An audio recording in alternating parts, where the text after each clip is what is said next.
Sejam muito bem-vindos! Sou a professora Marta Patrícia e estaremos juntos na aula de hoje. Vamos ver o nosso conteúdo? Aula 7. Revisão e avaliação. Vamos à nossa aula de hoje.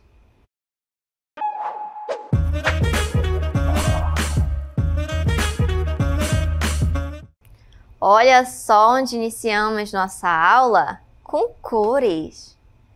Então, vamos começar exatamente entendendo esses significados, o porquê. Sim, a cor, a tinta, a pintura, as linhas, tudo em nós está ao nosso redor.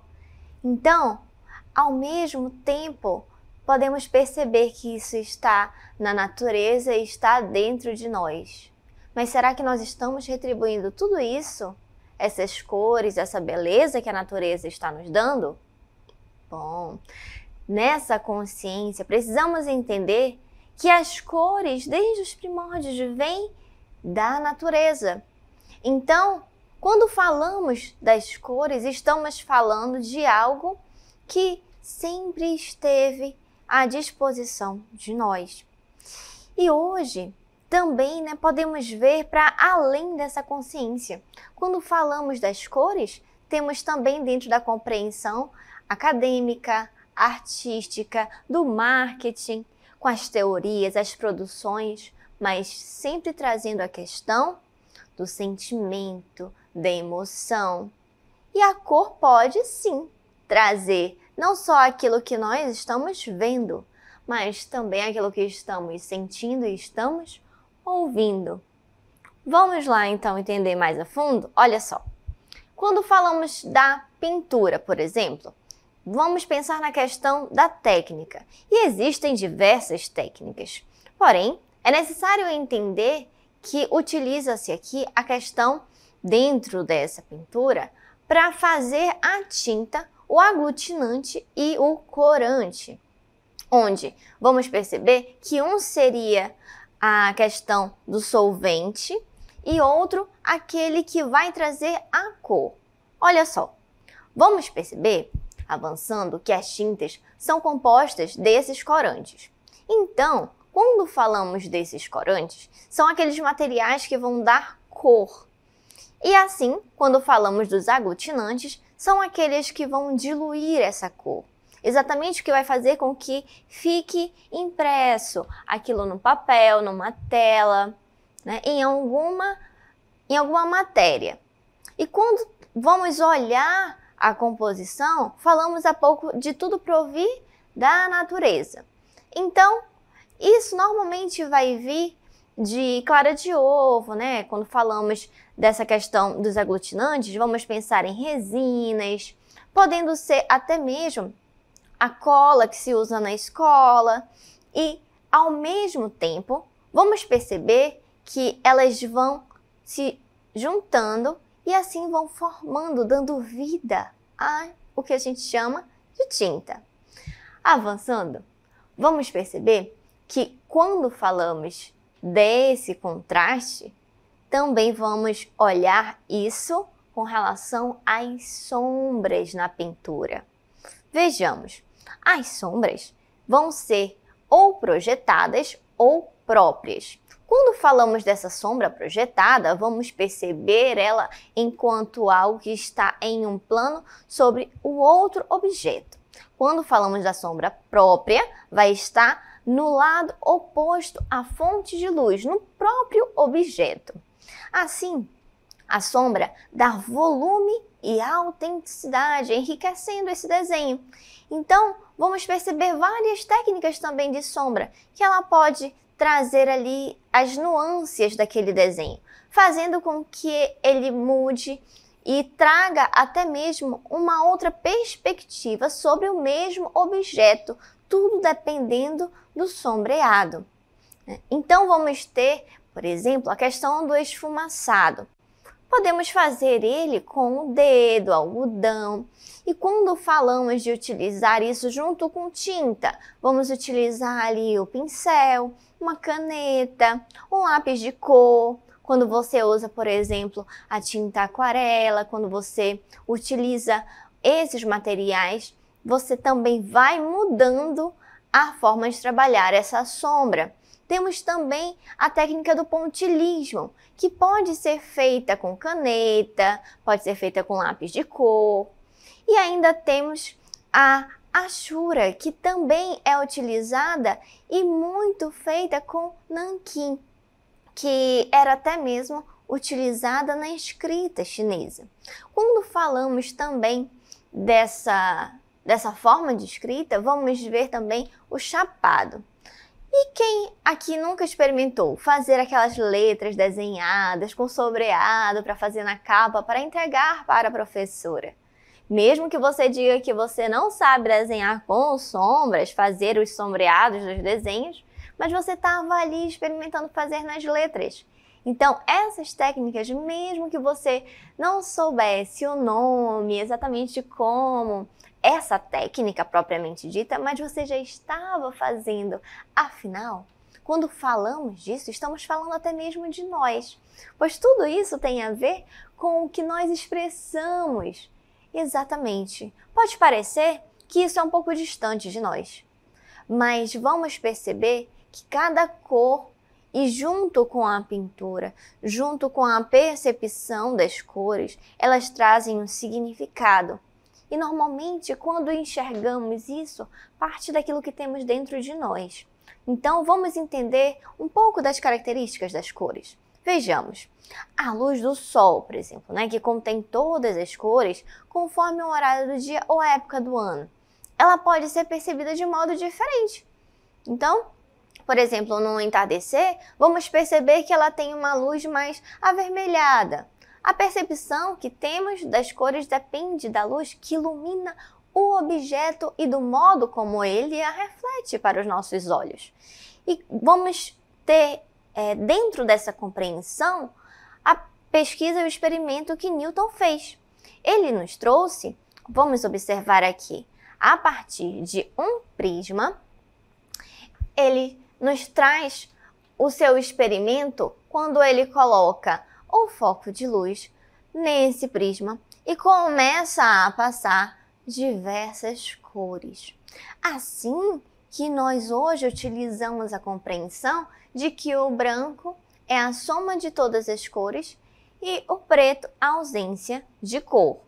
Mas tudo depende também da teoria que você decide acatar, porque isso pode ser dentro da perspectiva quando falamos das cores, luzes, porque também temos cores, pigmento.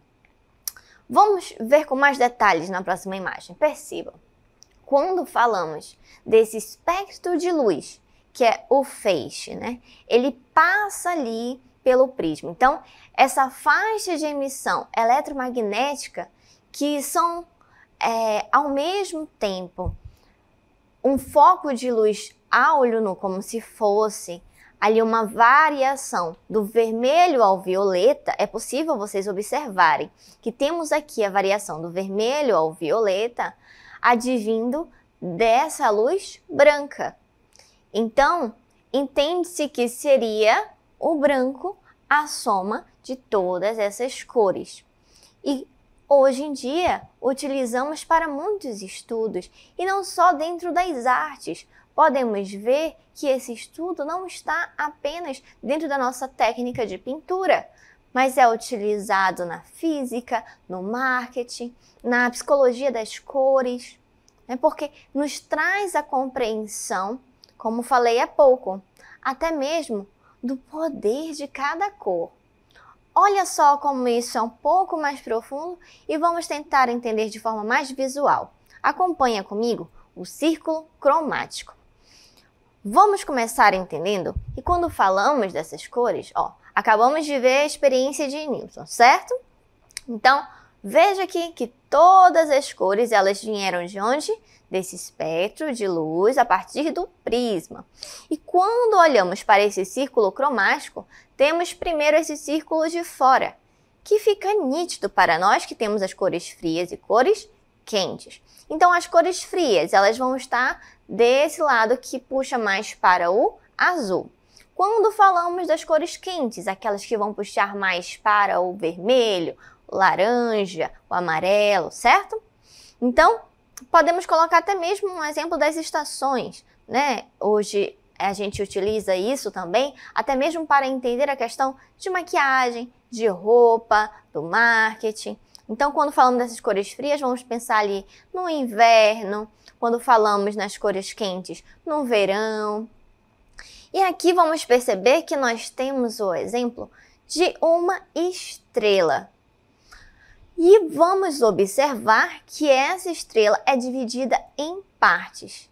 Então, vamos começar a entender que existem também os grupos. Olha só, vamos começar pela primeira tríade. Quando falamos aqui dessas cores primárias, eu vou ter o azul, vermelho e o verde.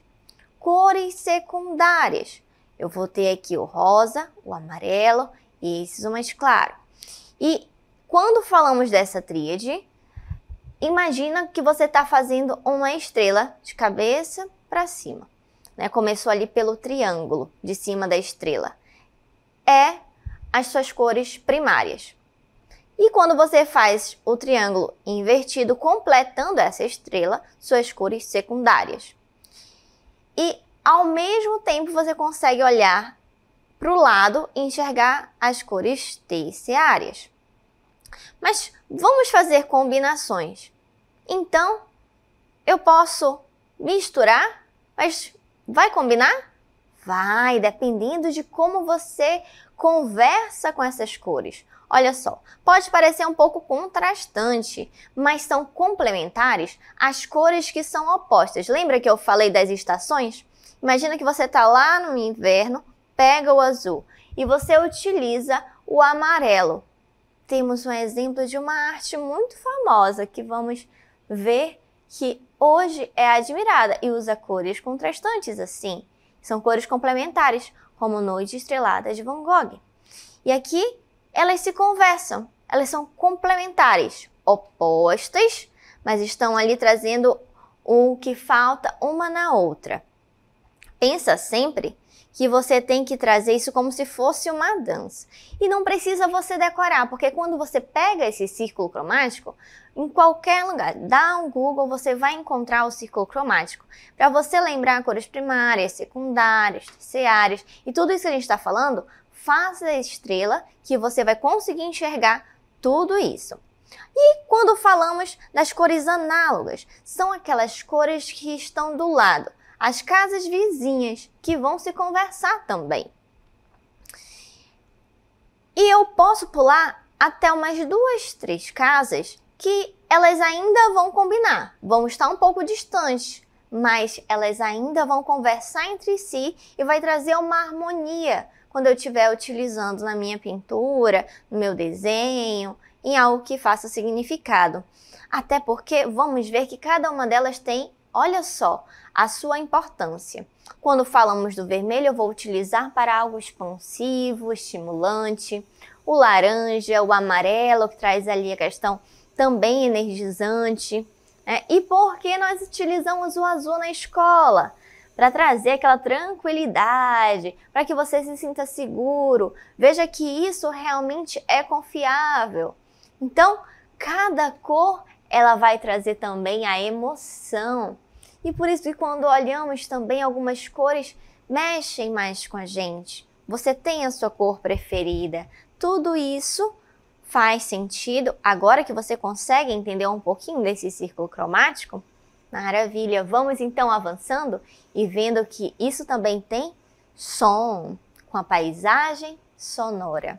Olha só, quando falamos dessa imagem que tem som, é um conceito que Schaeffer nos apresenta na década de 90 e nos apresenta também a questão de diferenciar os sons de ruídos. Então, para ele, ruído é qualquer som que interfere ou atrapalha aquilo que se quer ouvir. Porém, como Le Breton já dizia, o que nós fazemos não nos incomoda. Mas o barulho que o outro faz, chamamos de barulho, é o ruído, porque é o externo. Mas você também produz o seu ruído. E por que não podemos aproveitar isso? Assim vamos enxergar que essas cores que estamos falando, elas também nos trazem movimento. Ao estabelecer essa noção de paisagem sonora, Schaeffer foi nos mostrando também a realidade. E assim, olha, conseguimos enxergar até mesmo no som da chuva, né? Esse barulho com essa beleza, com toda uma estética, que está até mesmo nas composições musicais. Então, o som, ele é uma vibração. Perceba aqui o cachorro latindo e as ondas sonoras que vão se expandindo e chega até você e você reconhece, te passando o quê? Uma informação que te leva a uma reação. Então, vamos olhar aqui 4 características principais do som. Olha, temos a altura, que aqui pode ser caracterizada como o grave ou agudo. A duração, que é o tempo de vibração daquele som. E a intensidade, que seria a quantidade de energia usada para poder produzir aquele som. E como isso chega enquanto volume no nosso ouvido. E o timbre é aquilo que dá aquela personalidade, a identidade do som. Ou seja, você sabe que é a sua mãe ligando porque você já conhece o timbre de voz dela. Então, aquilo nos ajuda a identificar uma voz, um instrumento musical, certo? Então, isso são algumas características principais do som. Até aqui, a gente conseguiu enxergar que essa cor, essa paisagem tem o seu movimento. Mas tudo isso também precisa ser preservado. Então, vamos agora ver sobre patrimônio. Olha só, vem chegando pra gente aí junto com essas águas que precisam ser preservadas. Por isso também, quando falamos de patrimônio, vamos entender exatamente essas riquezas que estão ao nosso redor. Assim como falamos da tinta que provém dessa natureza, quantas outras riquezas nós temos e muito mais que ela nos dá? Então, você já parou para pensar exatamente o que é o patrimônio? Vamos perceber que patrimônio vem da origem da palavra latim patrimonium. E isso nos mostra também que é algo que vai passando de geração em geração, segundo o significado da palavra. Vamos enxergar aqui primeiro a questão do patrimônio cultural? Olha só, vamos lá. No patrimônio cultural, vamos perceber a nossa questão das manifestações. Então, eu tenho as exibições, a arte, os museus, os teatros, tudo aquilo que te motiva e é composto de monumentos, conjunto de construções, trazendo ali toda uma identidade dos povos e as riquezas culturais. E quando falamos desse patrimônio, vamos avançando aqui, percebendo que ele pode ser material e imaterial. Quando falamos do patrimônio material, a partir de uma Constituição Federal de 1988, que nos traz ali o embasamento e mostra para nós a relevância de ter ali um registro e algo que precisa ser tombado. Então, a partir de um decreto de lei 25, ele nos apresenta que é adequado principalmente à proteção de edificações, paisagens e conjuntos históricos urbanos. E os bens tombados de natureza material podem ser imóveis, como cidades históricas, sítios, e também podem ser aqueles móveis, como as coleções arqueológicas. Podemos ver aqui ao lado as nossas pirâmides, que são sítios arqueológicos. Aqui temos um documento palpável, é um grande patrimônio que mostra o marco da história. E assim vamos ao patrimônio imaterial, que nos traz a questão da prática, o domínio, aquilo que se vive no dia a dia, são essas manifestações, celebrações, aquilo que está sendo produzido dentro dessa coletividade. E vamos começar enxergando esse patrimônio dentro das nossas culturas indígenas. Veja aqui comigo que temos um instituto que protege isso e que nos traz esse amparo para poder preservar. E mostra para nós que essa preservação, ela não é apenas de algo que é importante para agora. Vai nos ajudar a compreender toda uma história. E vamos ver também as matrizes africanas. Quando falamos dela, temos principalmente aqui a questão do samba, da capoeira. E vamos avançando agora, percebendo que isso tudo nos traz também um olhar que precisa ter também para as identidades culturais. E aqui vamos falar dessa identidade afro-brasileira. Tudo bem? Avançando agora para as matrizes europeias. Vamos percebendo também que ao longo do tempo, esses patrimônios, eles vão sendo também uma forma de documentar tudo que foi acontecendo. Olha só, vamos olhar que esse patrimônio, ele também é uma forma de você conseguir estar criando. Então, tudo aquilo que nós estamos fazendo hoje, temos que ter consciência de que um dia vai ficar para a história.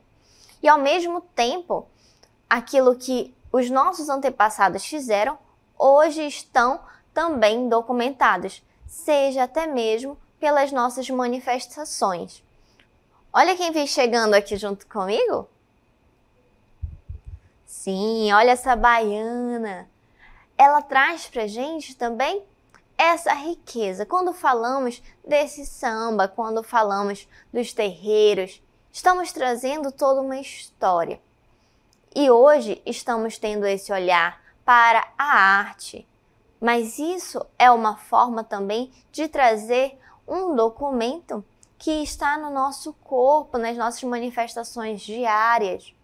Então, é a partir desses registros que vamos criando corpóreos e que vão sendo preservados, eles vão se tornando aí os nossos patrimônios e vão gerando materiais artísticos também. Vamos avançando aqui junto comigo, chegando aqui a esse olhar dos portugueses. Olha só, nessas matrizes europeias, os portugueses trouxeram mudanças na nossa arquitetura principalmente. Então, quando falamos desses portugueses, vamos perceber que teve uma grande influência da família real, trazendo principalmente as mudanças nas construções da época. E tudo isso também vem a partir da nossa forma de expressar a comunicação. Então, podemos trazer essa comunicação dentro de um olhar que Penteado nos apresenta como uma necessidade com as palavras. Mas isso também nos vem de várias formas artísticas, como na escultura, pintura, desenho, fotografia, vídeos, performance, body art.